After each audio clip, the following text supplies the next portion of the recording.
Struggling to discuss sex and intimacy with your partner? Not feeling met, seen, or heard in your relationships? I'm Janelle. And I'm Andrea. We're two midlife mavericks sharing our own experiences. Messy AF and no regrets. With marriage, divorce, polyamory, and pleasure. We've learned that when you're brave enough to figure out what you want and ask for it, with partners, friends, family, and most importantly, yourself, you'll feel more alive and free. Question everything, especially your mother's advice. There's no rom-com formula for this, but don't panic. Being alone matters. Honey, I can't miss you if you don't leave. What if your breakup could be your breakthrough? Our podcast is for brave hearts. Anyone who seeks or has found the courage to confront their fears and limiting beliefs about breaking societal norms in the spirit of finding their truth. If you're seeking permission to be brave in your relationships and want to feel less alone along the way, we got you.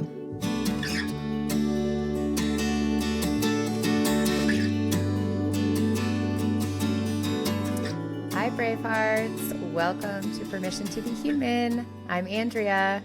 And I'm Janelle.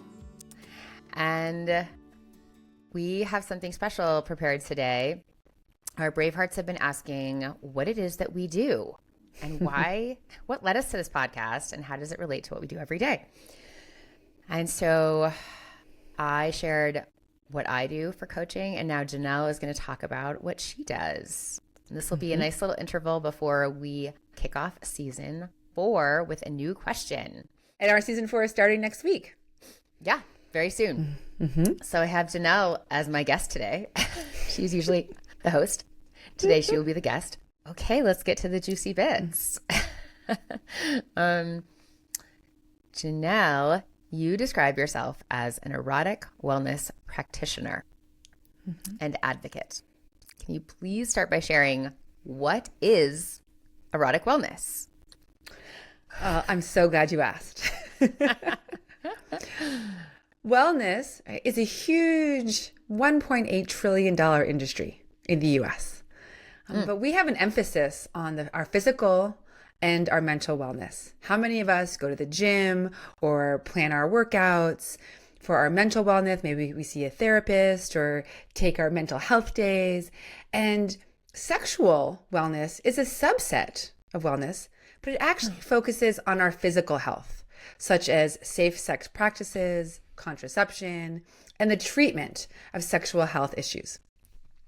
Erotic wellness takes a broader view, and it incorporates the mental, emotional, and spiritual aspects of sexuality, focusing on personal empowerment, pleasure, intimacy, connection, as well as healing from trauma and emotional wounds. And in that way, erotic wellness is by being this broader view, it balances out. It kind of fills in. Here's our physical wellness, here's our mental wellness, and now here's our erotic. And when we attend to all 3 of those areas, we become more fully human and more alive. Sounds like spiritual self-care in a sense. It's like in one a sense, of the ways. Yeah. I mean, it's one of the ways. I mean, as humans, like our erotic energy, right? Our eros is our life force energy. And there's many ways you can activate your life force energy. One of the ways is sexual, but it's like our life force energy is our creative energy. It's what makes us feel alive. So if any of you if any Bravehearts have been in a flow state of creation or like intense focus or presence, that's because your erotic energy has been activated. And sexuality being one way to activate it is the path that I guide people through, again, so that they can just feel more alive. Yeah, it's great to see you in your radiance. I can see you. I can see Janelle in her radiance right now.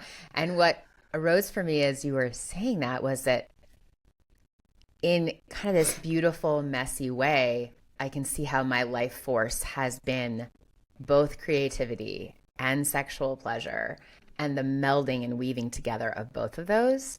And when they're in alignment, I feel it. I really feel it. And they're not always in alignment. Yeah, and like the way what I want to see, right? And I'm working with a community of people who also believe the same thing, is we just want to make erotic wellness mainstream.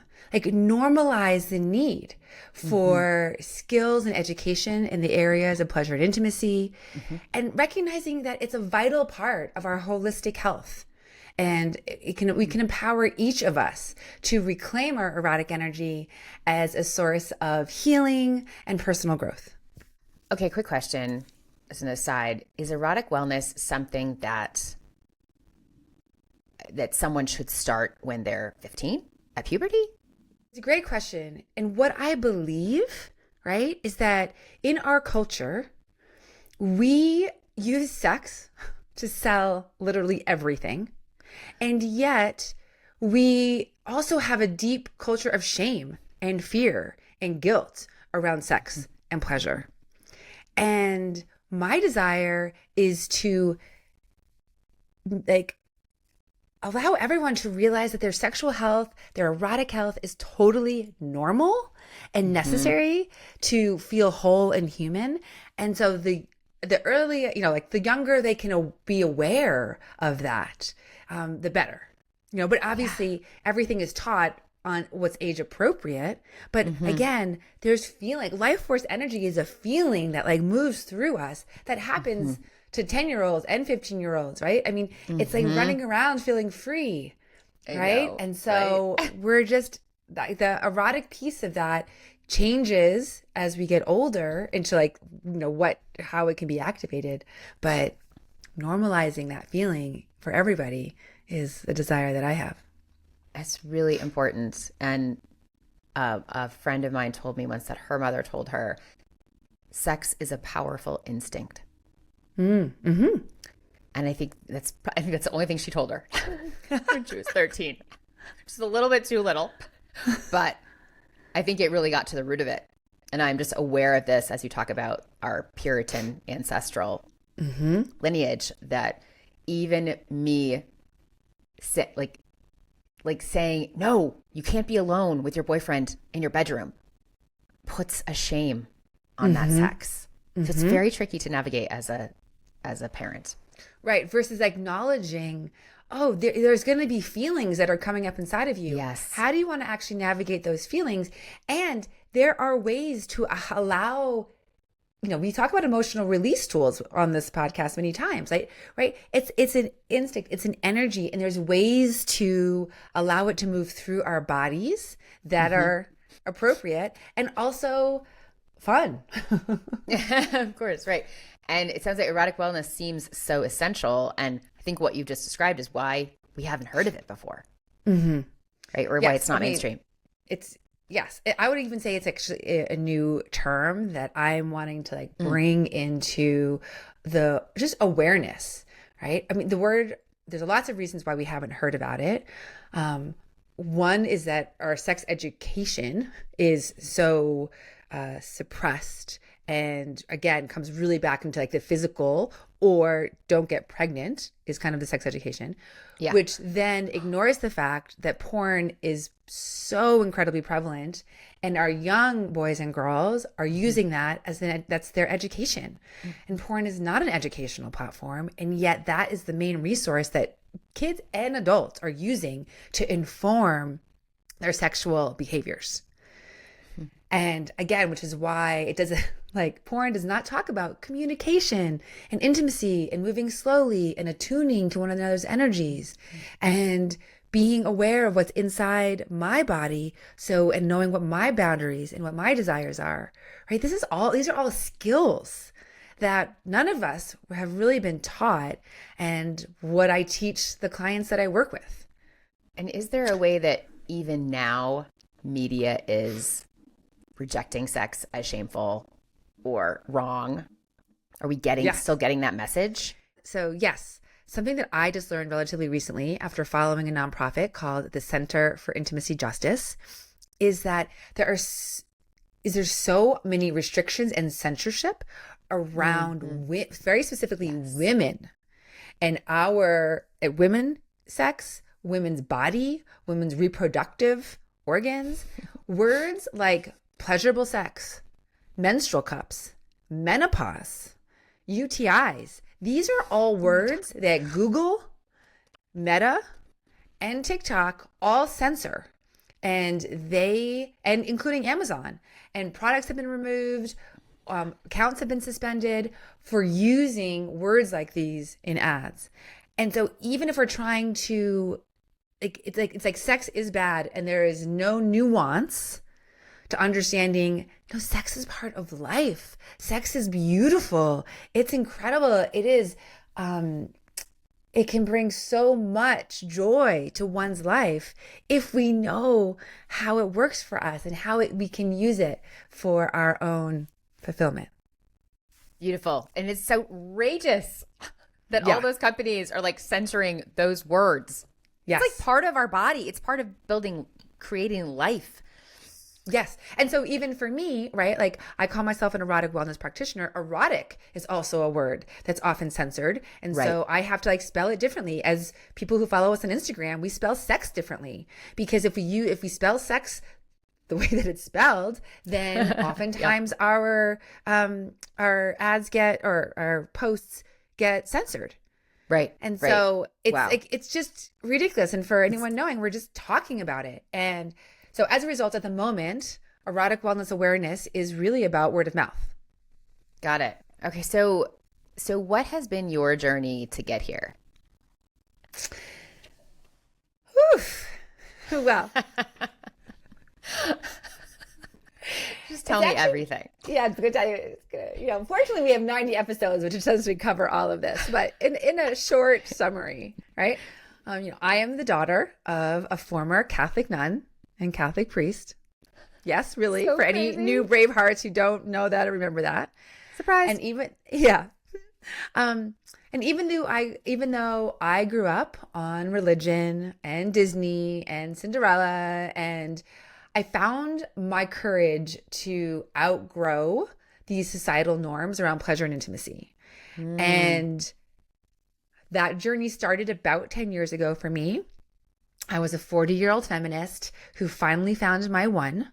I married at the first time at 45, believing that our age and our maturity, we were also in an open relationship, that all of those things would safeguard us from divorce. So growing up, I was raised to believe in marriage and monogamy, and that happily ever after and one person forever. Yes. And, society teaches us when we find the one, right, they're going to check all those boxes. And only a few months after getting married, my husband stopped desiring to have sex with me. And no movie taught me like what the heck to do with that.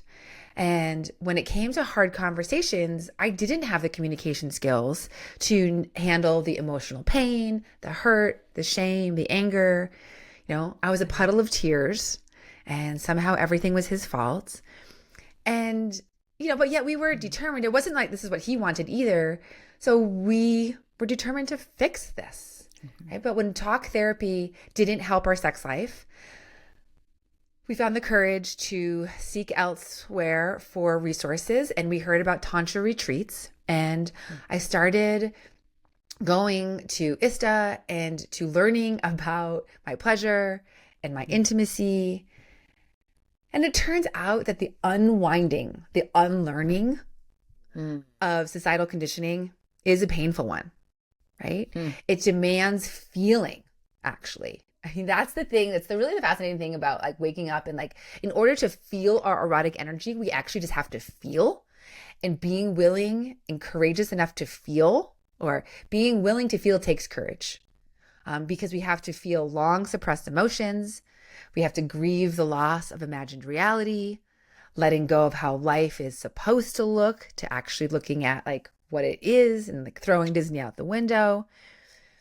And I had to learn to like release certainty, righteousness, and defensiveness. Wow. It was quite a ride. I think the strange thing about this I'm hearing is that you had to feel. And I think, what do you mean? Of course I'm feeling. I'm having sex, right? Like, I think that I'm feeling. I am feeling, but I think you're saying we're also very much in our head. Yes. We're we're, as a culture, we're very focused on our head, and we are Right. not taught to actually go into our bodies, which was a big part of the Tantra education that I was getting was, oh, my body holds a lot of the wisdom. Like, what is my body telling me? Right.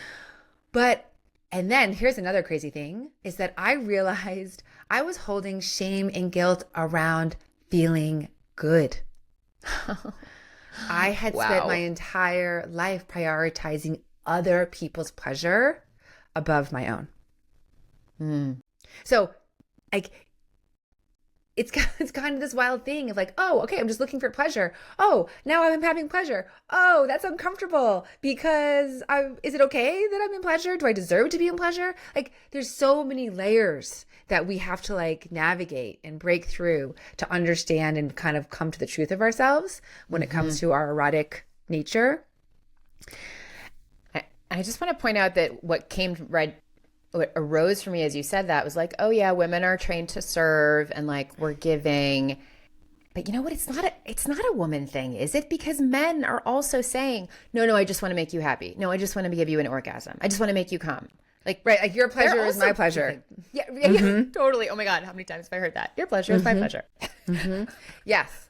Yeah, absolutely. I mean, I remember working with a client and he was in his mid 60s and he thought it was selfish to have desires of his own. And he was raised to be not selfish. So yes, absolutely. It is across the genders that everyone is having to work to navigate understanding what their own desires are, and then speaking them. But also in my relationship and on my journey, it hurt to realize that I'd been blaming someone else for how I was feeling, right? Someone who I deeply loved. And part of the journey was learning to understand that I am responsible for my own emotions. And and that in terms of my partner, like I realized that he was honoring his own boundaries, right? Which I give him such credit and respect him deeply for that. And what I realized along the way was that, oh, I'm honoring his boundaries, but crossing my own. So once I realized that, then that was another like revelation of like, oh, this relationship as it isn't working for me.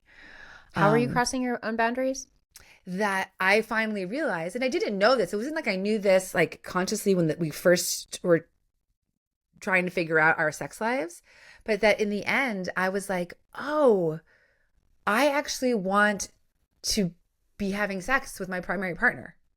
And if my primary partner doesn't want to be having sex with me, then, oh, this relationship, it's not like his idea was wrong. Like his way being is not wrong, but neither is mine. But that's not here. The reality is what I wanted wasn't in this relationship. So I had to let go of the relationship. How do you know when to stop trying? You think, oh, well, he'll change his mind. That's what comes up. Actually, I just had this conversation with a friend yesterday. As soon as you think that you're waiting for someone else to change your mind, that is like a red flag. Ding, ding, ding, ding, ding. Nope, not gonna. That's not like stop, pause, let's redirect. Because the only person you have the power to change is yourself. Beautiful. Okay. Yeah. So for me, this journey home to myself, right? I got divorced in love from my partner. And although the journey was painful, it was still felt less painful than living a life of resentment, blame, bitterness, numbness, dissociation, and the dimming of my own light. And the more I listened to my body, the more I felt like I knew myself, I was coming home to myself, and the more alive that I felt. And emotional release tools and like intimacy conversation frameworks all taught me how to regulate my nervous system. So I could come back to center when I was upset. And those things also helped me stay more connected, right? To my partner, to my partners now, and to myself. Okay.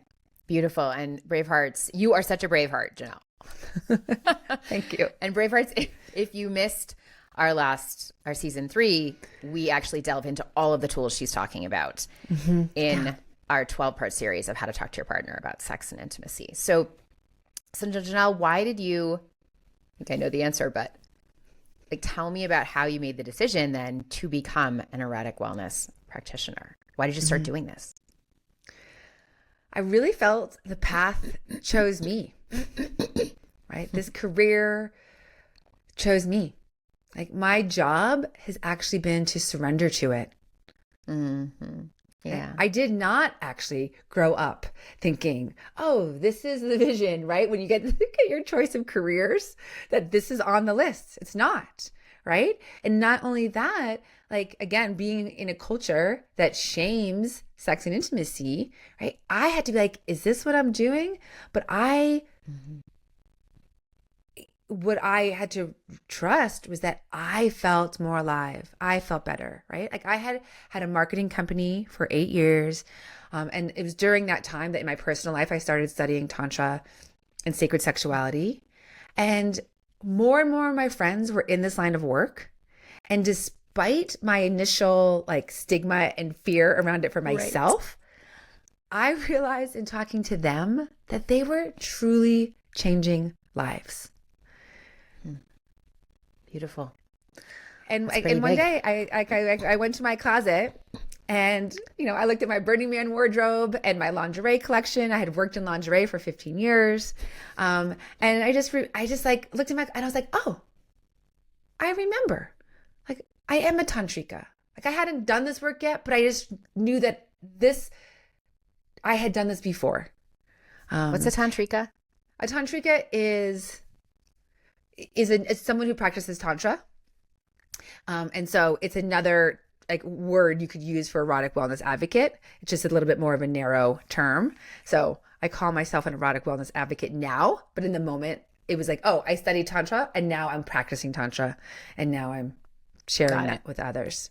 Yeah. So if I was to like summarize my last 7 years of personal growth into one sentence, it's been learning to listen to my body, know what I want, trust what I want, and then ask for it.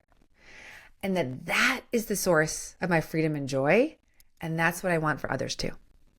Can you just say that? Let's just say that one more time. Super important. Because Bravehearts, I want you to know that all the aha moments she just described is also something I have gone through. And I'm not an erotic wellness practitioner. This is for every human. Say that one more time. Yeah.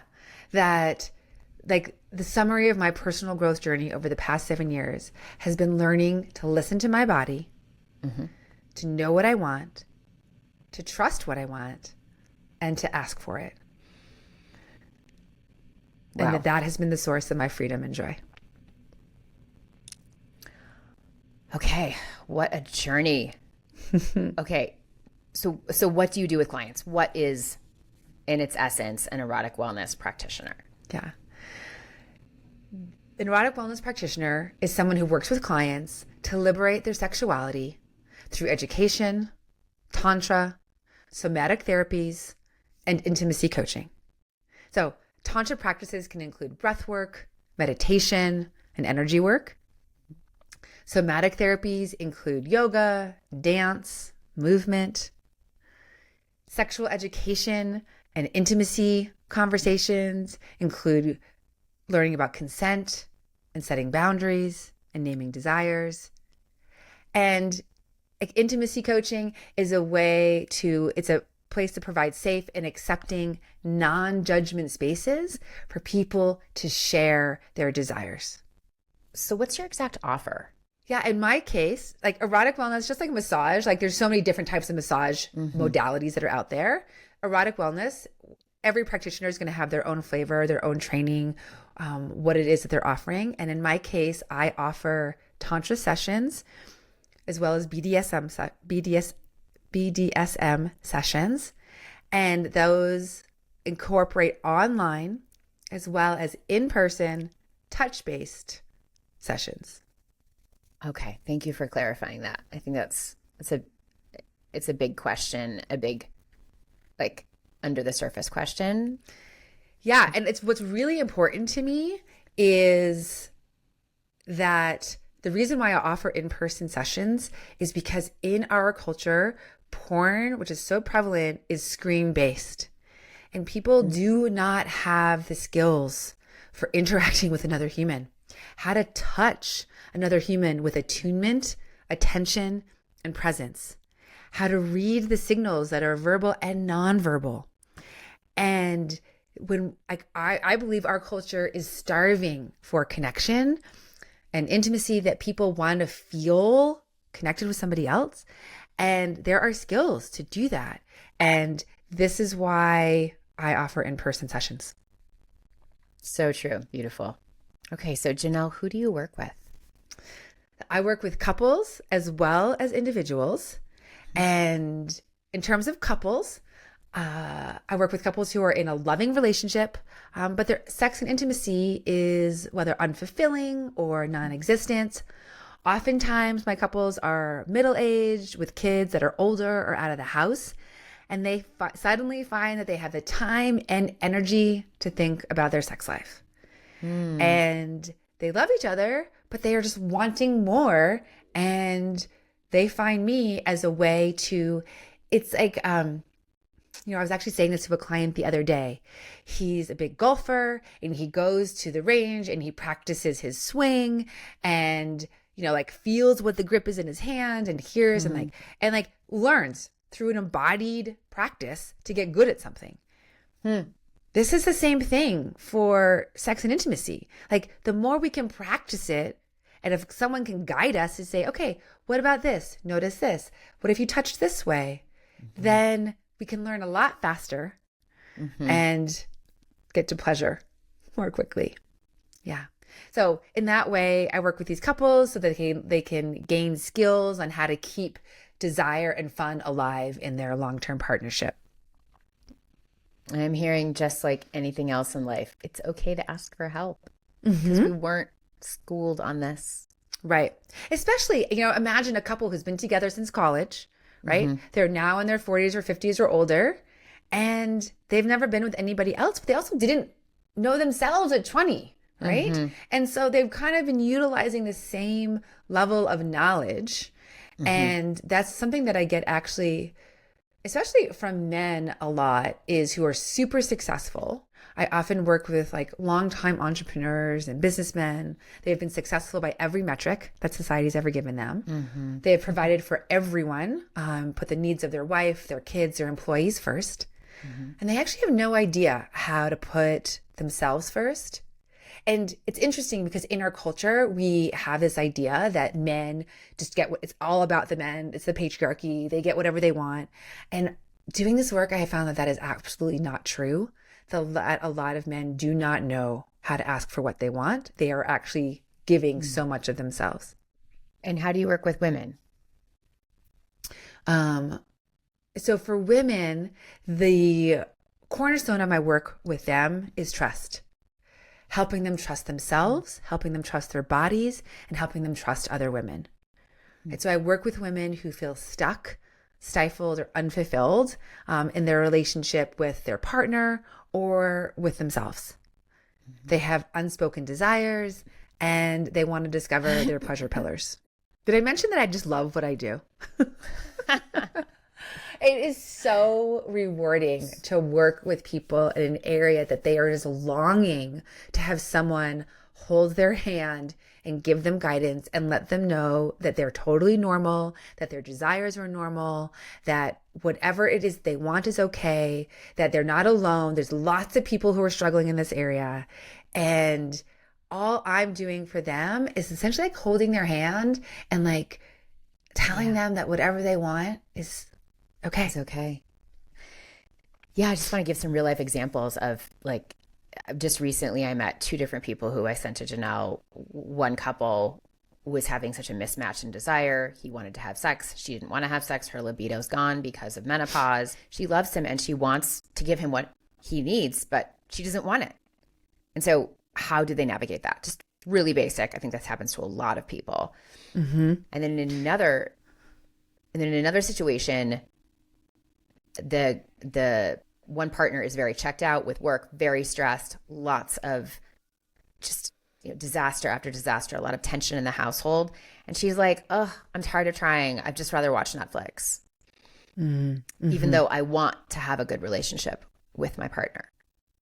So I think both of these people could help, or both of these couples could really benefit from working with you. Mm-hmm. Yes. I mean, because something that I hear very commonly, especially for women in their 50s and 60s, is, I actually hear this from men, oh, my wife doesn't want to have sex anymore, right? Mm-hmm. And as someone who's been in menopause for 6 years, I just want to say to women, menopause does not mean that your sex life has to go away, right? We are not taught, and we don't know that there is this life force underneath us. Mm-hmm. But again, it takes unearthing some desires. And oftentimes it's not easy to find that maybe with the partner. I'm not saying like you have to separate. I'm simply saying that this might be a journey where one person's learning about their own pleasure and intimacy mm-hmm. in an individual session, not necessarily a couple session, and then, separate, so that they can find the comfort of finding their voice mm-hmm. in a different room than their partner. I had a client to say the other day, he's like, I feel so much more comfortable, speaking to you about my desires. And I'm like, right, you haven't known me for 25 years. I don't know everything about you. Yeah. And like, you don't have to fear my judgment. You don't have to fear me, like what I think of you. Mm-hmm. And instead, I'm going to be encouraging and accepting. And once he felt that within himself, then he was able to go share it with his partner, right? But he needed kind of it first to feel it in his own body. Yeah. His own acceptance of himself. Lovely. Okay. I see. Yeah. I see that challenge. And so Janelle, what is your process? So depending on the client, I offer in-person sessions or a combination of the online coaching and in-person. Mm-hmm. Betty Martin's Wheel of Consent. She's like the mantra. We've said this 1,000 times on this podcast. Yeah. Her work is foundational to the educational component mm-hmm. of which I teach. And then I guide these touch-based pleasure and intimacy experiences so that I can help people attune to their own bodies, mm-hmm. learn what it is that they want, and then also give them the skills to attune to their partner's bodies as well. And mm-hmm. these sessions can look, as I said, be Tantra based or BDSM based. So these can include both Tantra or BDSM sessions. And a BDSM session ultimately is a lot about surrender. Mm-hmm. I would say for both men and women, we are holding the world on our shoulders. Mm-hmm. And the idea of just setting that down for 2 hours, not having to make any decisions, and being told what to do is extraordinarily vulnerable, but also deeply recharging and nourishing. And so that's what I do. That's what those sessions look like for my clients. Yeah, that seems really clear. What are the outcomes then? What happens? Well, for both individuals and couples, they start to find their way towards greater liberation and empowerment around their lives. They also have a sense of reignited passion if they're in a couple. There's this sense of, after a session, oftentimes of floating, because they've invested in themselves. They have touched something deep inside themselves that may not have been touched for a really, really long time. So there's a greater sense of wholeness. It's a greater sense of deeper intimacy, not only with themselves and others, but with the world. Mm-hmm. And outcomes that it helps people feel less dependent on porn, feel more comfortable with their sexuality. Mm-hmm. And that ultimately, like for me, the outcome is that they just have greater permission to be themselves. Mm-hmm. So if a couple wanted to work with you and the woman was nervous about mm-hmm. working with another woman, what if my husband mm-hmm. falls for that woman? What if mm-hmm. she's trying to, I would think that fear would be pretty great. How do you help people dispel that fear? Yes, 100%. So like the number one priority for me is having the woman feel comfortable. That is the first thing. And so when I work with couples, I just totally believe that and support that because I have seen your sort of beauty in connecting with sisterhood, right? Like, yes, the woman is like, make sure that there is trust with the women. Yes.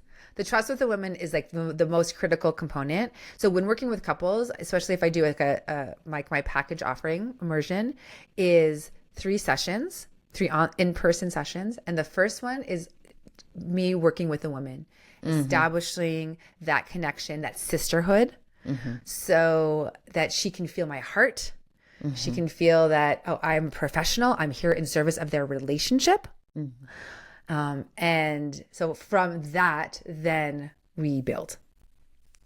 Can you give us an example of a client? Yes. So one of my clients they've been together since college. They have kids who are now in high school. So they have time and space to look at their sex life and get their sex life. They deeply love one another, and they do a million things together. Actually, they, besides vacation together, they have worked together, they live together. And sex for them was always meh, right? It was fine, but like maybe at a 2 or a 3 out of a scale of 10. And their desire was to have new experiences. They recognized that they had fantasies. They were open to sharing with those fantasies with one another. But they wanted to prioritize their relationship, and they didn't want to risk their relationship. And interestingly, right, they had been listening to our podcast and realized, oh, there is guidance here. They don't have to like do this on their own. They don't have to watch a YouTube video or necessarily read a book. They can have someone who's walked this path, show them how to communicate with themselves first, how to be honest with themselves, and then how to be honest with each other. And that journey has been so beautiful because we've uncovered so many things about each of them that they're just like, wow. And, they leave the sessions feeling deeply connected and with relaxed nervous systems. And when we relax our nervous systems, this is probably something for all Bravehearts to know, that in order to experience the most amount of pleasure, that we need to be in a state of relaxation. So how do we get our nervous systems to be relaxed is one of the other foundational things that I'm working with any of my clients on, is how to relax their nervous system so they can experience more pleasure. Yeah, and I'm just thinking about coming into the bedroom at night and your mind and your body is still throbbing from kid pickup, school calendar, dinner dishes, schedule tomorrow. Like, how can you release all of that first, which seems like a big job in itself? Yes. Yeah. And so we work on all that. So I'm going to read a few of the things that Janelle's clients have said after working with her. Janelle, thank you for teaching me, showing me, reminding me to be all of myself. I felt the energy of the goddess when you were touching me, and I felt myself as the goddess too. It was beautiful. Another woman said, your ability to hold me, see me, and accept all of me has given me permission to see and love myself. A man said, wow, I had no idea that all I had to do is move at the pace her body is moving. That almost seems too easy. I love that one. Another woman said, thank you for showing him how to listen to my pleasure. It feels so good. Yay. And if someone wants to work with you, Janelle, if a Braveheart is seeking this exact thing, where can they reach you? How do they get in touch? For anyone interested in working with me, the first step is just to go to my website, which is feelwildlyalive.com. I have a ton of resources on there. It's a pretty extensive website, so you can get a real feel for what it is and what I'm offering. There's a contact form there's a new client form on the contact page, and fill that out. And then I'm happy to do a complimentary video call. to answer any questions that you have and tell you more about the process. Thank you so much. What you're doing is beautiful for the world, and I hope it continues to take root. So many people need this, and there's a lot of, I think, shame and embarrassment about bringing it up or admitting that this is an issue. And then people just accept, oh, I guess this is it. Like, you know, it's not going to get any better than this, but it can get better. It can get so much more beautiful. Yeah. And Bravehearts, I just want to say, like, I really see you, like, just like feel into your body. If anything that I have shared with you, like this is you trusting your body. If something I said resonates deeply within you, like the invitation is to listen. It doesn't mean you have to work with me or not. It just means I'm inviting you to listen to that and be curious about that. Okay. Thank you, Bravehearts, for listening. We love you. And we'll see you next time in season 4. Yay. Thanks, Bravehearts.